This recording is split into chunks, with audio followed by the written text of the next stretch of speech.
Soma Bibiliya. Soma Bibiliya ni ikiganiro mutegurirwa kandi mugiye kugezwaho na Evangelize Le Monde TV.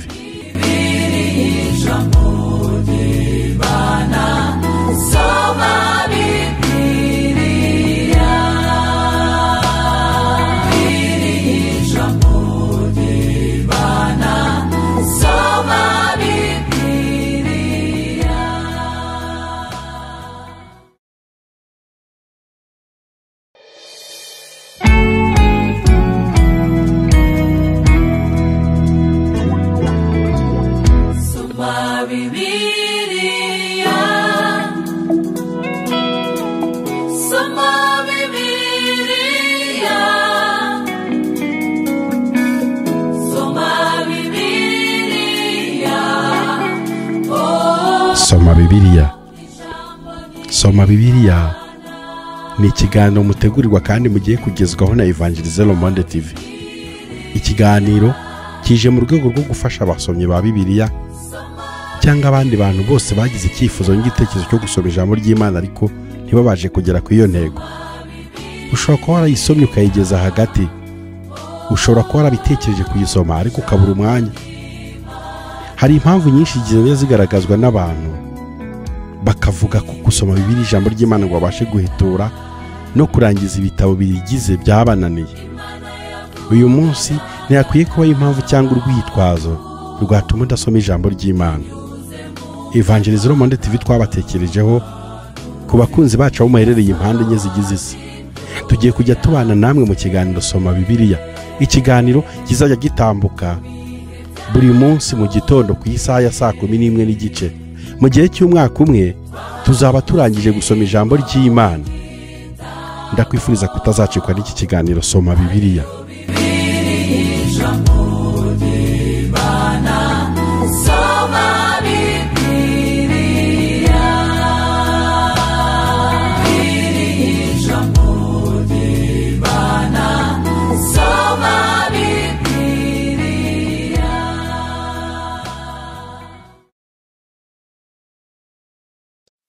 Soma Bibiliya. Ndabasuje inshuti bakunzi basoma Bibiliya aho muherereye hose ku isi. Nitwa Bikemu. Dukunda kubana muri iki kiganiro cya Soma Bibiliya. Mbere yuko tuvuga igitabo tugiye gusoma ibice n'umurongo, reka mbanze mvuga iki. Hashize ibyumweru bibiri mutabona iyi gahunda ya Soma Bibiliya nk'uko byari biteganijwe ko muhabwa igice cy'isomo buri munsi. Ntabwo byadukundiye ko iyo gahunda ikomeza bidaturutse ku cyifuzo cyangwa ubushake bwacu, ahubwo biturutse ku igeno ry'iminsi, aho umubyeyi wacu yitabye Imana nk'uko mwabibonye mu matangazo atandukanye, ndetse bamwe muri mwe benshi mukanadutabara. Tuboneho umwanya wo kubashimira abadufashe mu mugongo, abadusengeye n'abagize icyo bakora kugira ngo batange ihumure k'uyu muryango wa Pastor Nzabonimpa Canisius. Turabashimiye mbere uko dukomeza gahunda ya Soma Bibiliya. Uyu munsi tugiye kurebera hamwe igitabo cya Mose cya gatatu cyitwa iby'Abalewi cyangwa se Abalewi. Soma Bibiliya umunsi wa 24. Igitabo cy'Abalewi igice cya mbere umurongo wa mbere. Umutwe w'amagambo uravuga ngo ibitambo byoswa. Uwiteka ahamagara Mose amubwira avugira imbere y'ihema ry'ibonaniro ati, bwira Abisirayeli uti, nagira umuntu muri mwe utambira Uwiteka igitambo, mujye mukura icyo mutamba mu matungo, mu mashyo cyangwa mu mikumbi. Natamba igitambo cyo koswa kitagabanije cyo mu bushyo, atamba ikimasa kidafite inenge, agitambire ku muryango w'ihema ry'ibonaniro kugira ngo yemerwe ari imbere y'Uwiteka. Kandi arambike ikiganza mu ruhanga rw'icyo gitambo cyo koswa, niho kizemerwa kumubera impongano. Abikira icyo kimasa imbere y'Uwiteka. Bene Aroni abatambyi bamurika amaraso yacyo, baryambisha impande zose z'igicaniro cyo ku muryango w'ihema ry'ibonaniro. Abaga icyo gitambo cyo koswa gicoce. Bene Aroni umutambyi bashyira umuriro kuri icyo gicaniro, bawugerekeho inkwi. Bene Aroni abatambyi bashyire igihanga n'urugimbu n'ibice bindi ku nkwi ziri ku muriro wo ku gicaniro. igice cyose mu bwoserezo bwacyo, ariko amara n'ibinyita byoze, maze umutambyi abyosereze byose ku gicaniro, bibe igitambo cyoswa kitagabanije, igitambo kigongorwa n'umuriro cyo mu baguha umuriro w'Uwiteka neza. Kandi natamba igitambo cyo koswa cyo mu mukumbi, intama cyangwa ihene, atamba isekurume idafite inenge, ayibikirire mu ruhande rw'ikasikazi rw'igicaniro mbere y'Uwiteka. Bene Aroni abatambyi bamisha amaraso yayo impande zose z'igicaniro, ayicocamo ibice birimo igihanga n'urugimbu. Umutambyi abishyire ku nkwi ziri ku muriro wo ku gicaniro, igice cyose mu bwoserezo bwacyo, ariko amara n'ibinyita byoze, maze umutambyi abitambe byose abyosereze ku gicaniro. Icyo ni igitambo cyoswa kitagabanije gukongorwa n'umuriro cyo mu baguha umuriro w'Uwiteka neza. Kandi natambira Uwiteka igitambo cyo koswa kitagabanije cy'inyoni, atamba intungura cyangwa ibyana by'inuma, umutambyi akizane ku gicaniro, anoshesha agahanga urwara, akosereze ku gicaniro amaraso yacyo,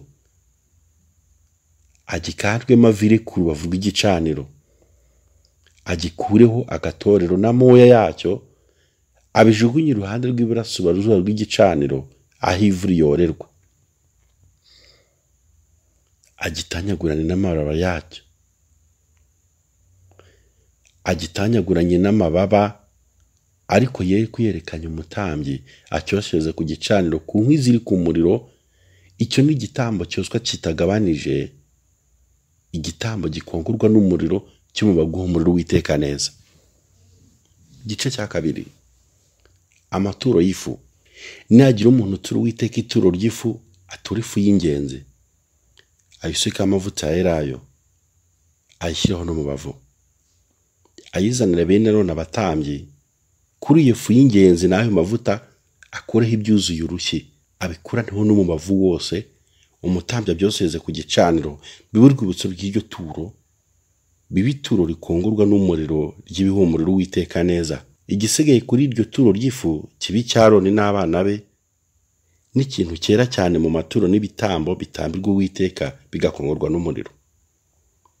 Nutura ituro ry'ifu yokeje mu cyokezo cy'imitsima, ribe udutsima tutasembuye tw'ifu y'ingenzi yavuganywe n'amavuta ya elayo, cyangwa udutsima dusa n'amabango tutasembuye dusizweho amavuta ya elayo.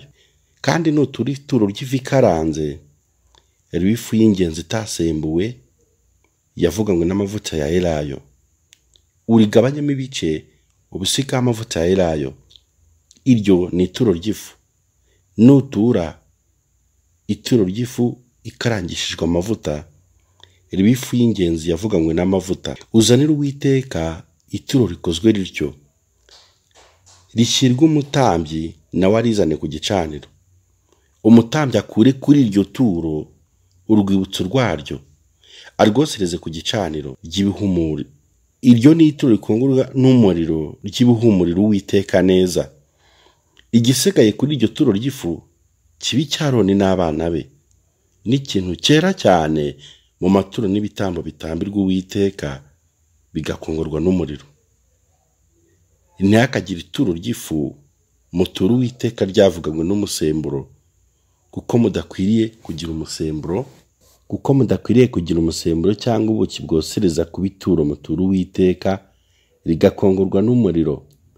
Mu bituro Uwiteka ari ituro ry'umuganura, ariko ntibigashyirwe ku gicaniro kuba impumuro nziza. Ituro ry'ifu ryose ujye ushyiramo umunyu, ntukemere ko ituro ry'ifu utura ribura umunyu, ari wo kimenyetso cy'isezerano ry'Imana yawe. Amaturo yawe yose n'ibitambo byawe byose ujye ubitambana n'umunyu. Kandi nutura Uwiteka ituro ry'umuganura, riba amahundo mabisi akaranze, ituro ry'igiheri cy'amahundo mabisi akaranze, uyasuke amavuta ya elayo, uyashyireho n'umubavu. Iryo ni ituro ry'imyaka. Umutambyi yose urwibutso rw'iryo turo, ari igice cy'ayo mahundo y'igiheri n'icy'ayo mavuta n'uwo mubavu wose. Iryo ni ituro riturwa Uwiteka rigakongorwa n'umuriro. Igice cya gatatu, ibitambo by'uko bari amahoro. Kandi umuntu natamba igitambo cy'uko ari amahoro cyo mu mashyo cy'ikimasa cyangwa cy'inyana, agitambira imbere y'Uwiteka kidafite inenge, arambike ikiganza mu ruhanga rw'igitambo cye, akibikirire ku muryango w'ihema ry'ibonaniro. Bene Aroni abatambyi bamisha amaraso yacyo impande zose z'igicaniro, kandi akure kuri icyo gitambo cy'uko ari amahoro igitambo atambira Uwiteka kigakongorwa n'umuriro. Kandi uruta rworoshya amara n'urugimbu rwo hagati yayo rwose n'imyiko zombi n'urugimbu rwo kuri zo rufatanye n'urukiryi n'umwijima w'ityazo abikurane n'inkiko. Bene Aroni babyosereze ku gicaniro hejuru y'igitambo cyoshejwe kitagabanije kiri ku nkwi zo ku muriro. Ibyo ni igitambo gikongorwa n'umuriro cy'umuba bw'umuriro Uwiteka neza. Kandi natambira Uwiteka igitambo cy'uko ari amahoro cyo mu mikumbi cy'isekurume cyangwa cy'umwagazi, agitambe kidafite inenge. Natamba igitambo cy'umwana w'intama, awutambira imbere y'Uwiteka, arambike ikiganza mu ruhanga rw'igitambo cye, ayibikira imbere y'ihema ry'ibonaniro. Bene Aroni bamisha amaraso yacyo impande zose z'igicaniro, kandi akure kuri icyo gitambo cye cy'uko ari amahoro icyo atambira Uwiteka kigakongorwa n'umuriro. Akura ibinuri byacyo, umurizo wacyo wose awucire mu nguge. Akure n'uruta rutwikira amara n'urugimbu rwo hagati yayo rwose n'impiko zombi n'urugimbu rwo kuri zo rufatanye n'urukiryi n'umwijima w'ityazo awukorane n'inkiko. Umutambyi abyosereze ku gicaniro. Ibyo ni ibyo kurya by'Imana n'igitambo gitambirwa Uwiteka kigakongorwa n'umuriro. Kandi umuntu natamba ihene, ayitambira imbere y'Uwiteka, ayirambe ikiganza mu ruhanga, ayibikirira imbere y'ihema ry'ibonaniro. Bene Aroni bamisha amaraso yayo impande zose z'igicaniro, ayikureho igitambo cye gitambirwa Uwiteka kigakongorwa n'umuriro uruta rutwikira amara n'urugimbu rwo hagati yayo rwose n'impiko zombi n'urugimbu rwo kuri zo rufatanye n'urukiryi n'umwijima w'ityazo awukurane n'inkiko. Umutambyi abyosereze ku gicaniro. Ibyo ni ibyo kurya by'Imana n'igitambo gikongorerwa n'umuriro kubumba bw'uhumura neza. Urugimbu rwose ni umwanya w'Uwiteka. Rizababera itegeko ridakuka mu bihe byanyu byose no mu buturo bwanyu bwose. Ntimukagire urugimbu cyangwa amaraso murya. Igice cya kane, ibitambo byo gutambirwa ibyaha byakozwe n'abatabyitumye. Uwiteka abwira Mose ati, bwira Abisirayeli uti, nagira umuntu ukora icyaha atakitumye cyo mu buryo Uwiteka yabuzanije agakora kimwe muri byo, niba ari umutambyi wasizwe ukora icyaha, agashyirisha ku bwoko bwose urubanza, atambire icyo cyaha yakoze ikimasa cy'umusore kidafite inenge, agitambira Uwiteka aho igitambo gitambirwa ibyaha. Azana icyo kimasa ku muryango w'ihema ry'ibonaniro imbere y'Uwiteka, akirambike ikiganza mu ruhanga, akibikirira imbere y'Uwiteka. Uwo mutambyi wasizwe yende ku maraso yacyo, ayazane mu ihema ry'ibonaniro. Akoze urutoki muri ayo maraso, ayamenjagire 7 imbere y'Uwiteka, imbere ya wa mwenda ukingiriza ahera cyane.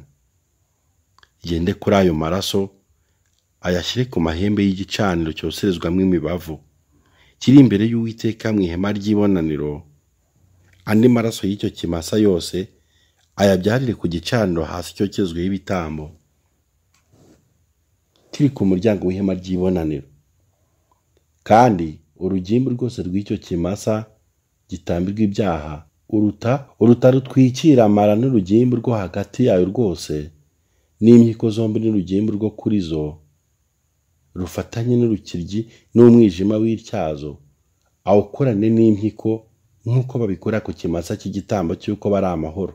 Umutambyi abyosereze ku gicaniro cyoserezwaho ibitambo, kandi uruhu rw'icyo kimasa n'inyama zacyo zose zirimo igihanga cyacyo n'ibinyita byacyo n'amara yacyo n'amayezi yacyo, icyo kimasa cyose akijyana inyuma y'ingando z'amahema ahantu hadahumanijwe, aho basesa ivu, agishyire ku inkwa cyose, aho basesa ivu aba ariho bacyosereza. Kandi niba ari iteraniro ry'Abisiraheli ryose rikoze icyaha ritakitumye, kigahishwa amaso yaryo, bakaba bakoze kimwe mu byo Uwiteka yabuzanije, bakagibwaho n'urubanza. Icyaha bakoze nikimenyekana, iteraniro ritamba ikimasa cy'umusore w'igitambo gitambirwa ibyaha, bakizana imbere y'ihema ry'ibonaniro. Abakuru bo mu iteraniro barambikira ibiganza mu ruhanga rw'icyo kimasa imbere y'Uwiteka, gikererwa imbere ye. Umutambyi wasizwe aza ari ku maraso yacyo mu ihema ry'ibonaniro, ayakozemo urutoki, ayaminjagire 7 imbere y'Uwiteka, imbere ya wa mwenda ukingiriza ahera cyane. Yende kuri ayo maraso, ayashyire ku mahembe y'igicaniro cy'imbere y'Uwiteka kiri mu ihema ry'ibonaniro.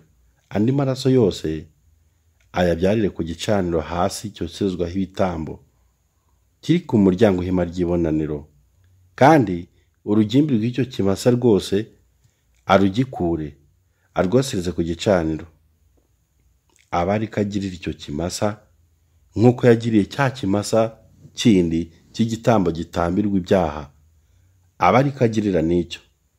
Nuko umutambyi abahongerera impongano, maze abo bazababarirwa. Kandi ajyana icyo kimasa inyuma y'amahema yabo, acyoze nk'uko yokeje icya mbere. Icyo ni igitambo gitambirwa ibyaha by'iteraniro. Umutware nakora icyaha, agakora atakitumye kimwe mu byo Uwiteka Imana yabuzanije byose, akagibwaho n'urubanza. Icyaha yakoze nakimenyeshwa, azana isekurume y'ihene idafite inenge w'igitambo, ayirambika ikiganza mu ruhanga, ayibikira imbere y'Uwiteka aho bakirira igitambo cyoswa. Icyo ni igitambo kitambirwa ibyaha. Umutambyi yendesha urutoki ku maraso y'icyo gitambo gitambirwa ibyaha, ayashyire ku mahembe y'igicaniro cyoserezwaho ibitambo. Andi maraso yacyo ayabyarire kuri icyo gicaniro hasi, urugimbu rwacyo rwose arwosereze ku gicaniro, nk'uko bosa urw'igitambo cy'uko umuntu ari amahoro. Nuko umutambyi amuhongerera impongano y'icyo cyaha cye, maze uwo muntu azakibabarirwa. Kandi nihagira uwo muboroheje ukora icyaha atakitumye cyo mu byo Uwiteka yabuzanije, akagibwaho n'urubanza, icyaha yakoze nakimenyeshwa, azana umwagazi w'ihene udafite inenge w'igitambo cyo gutambirwa icyaha yakoze, arambika ikiganza mu ruhanga rw'icyo gitambo gitambirwa ibyaha, akibikirira aho babikirira igitambo cyoswa. Umutambyi yendesha urutoki ku maraso yacyo, ayashyire ku mahembe y'igicaniro cyoserezwaho ibitambo. Andi maraso yacyo yose ayabyarire kuri icyo gicaniro hasi, urugimbi rwacyo rwose arukure, nk'uko bakura urw'igitambo cy'uko bari amahoro. Umutambyi arwosereze ku gicaniro, ruba umubago w'umuriro w'Uwiteka neza. Nuko umutambyi amuhongerera impongano, maze uwo muntu azababarirwa. Kandi nazana umwana w'intama w'igitambo gitambirwa ibyaha, azana umwagazi udafite inenge, arambika ikiganza mu ruhanga rw'icyo gitambo gitambirwa ibyaha, akibikirireho aho babikirira igitambo cyoswa, kibe igitambo gitambirwa ibyaha. Umutambyi yendesha urutoki ku maraso y'icyo gitambo gitambirwa ibyaha, ayashyire ku mahembe y'igicaniro cyoserezwaho ibitambo. Andi maraso yacyo yose ayabyarire kuri icyo gicaniro hasi, urugimbi rwacyo rwose arukure hasi, urugimbi rwacyo rwose arukure nk'uko bakura urw'umwana w'intama w'igitambo cy'uko bari amahoro. Umutambyi arwosereze ku gicaniro hejuru y'ibitambo byatambiwe Uwiteka bigakongorwa n'umuriro. Nuko umutambyi amuhongerera impongano y'icyaha yakoze, maze uwo muntu azababarirwa. murakoze. Twongere tubane ku munsi w'ejo muri gahunda ya Soma Bibiliya. Mwari kumwe na BKM, umusomyi wa Bibiliya.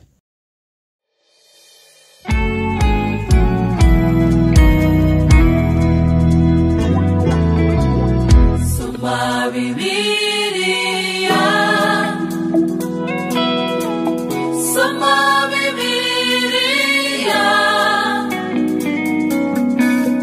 Soma Bibiliya, Soma Bibiliya. Soma Bibiliya ni ikiganiro mutegurirwa kandi mugiye kugezwaho na Evangelizelo Monde TV. Ikiganiro kije mu rwego rwo gufasha abasomyi ba Bibiliya cyangwa abandi bantu bose bagize icyifuzo n'igitekerezo cyo gusoma ijambo ry'Imana ariko ntibabashe kugera ku iyo ntego.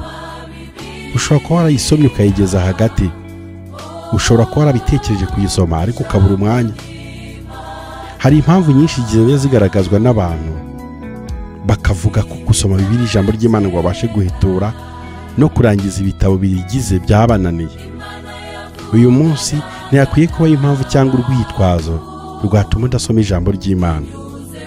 Evangelizelo Monde TV twabatekerejeho ku bakunzi bacu aho muherereye impande enye zigize isi. Tugiye kujya tubana namwe mu kiganiro Soma Bibiliya. Ikiganiro kizajya gitambuka buri munsi mu gitondo ku isaha ya 11:15. Mu gihe cy'umwaka umwe tuzaba turangije gusoma ijambo ry'Imana. Ndakwifuriza kutazacikwa n'iki kiganiro Soma Bibiliya.